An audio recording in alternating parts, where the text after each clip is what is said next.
Our country came to the brink of a disaster. But in the end, political adversaries set aside their differences and disagreements to prevent that disaster. I thank the Republican leader for his diligent efforts to reach this important agreement.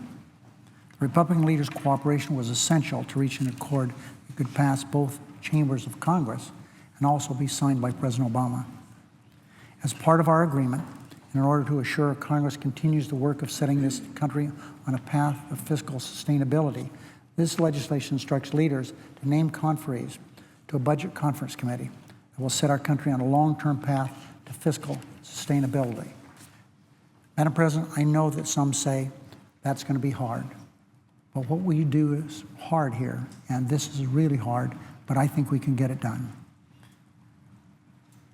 The committee members selected must have open minds, be willing to consider every option, no matter how painful to their own political ideas and even their own political parties.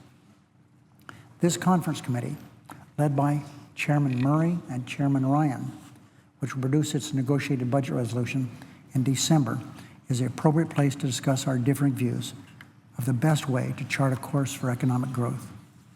This legislation also funds the government through January 15th and averts default through February 7th, during which time we can work toward a long-term budget agreement that prevents these frequent crises. And perhaps most importantly, this legislation ends a standoff that ground the work of Washington to a halt this fall.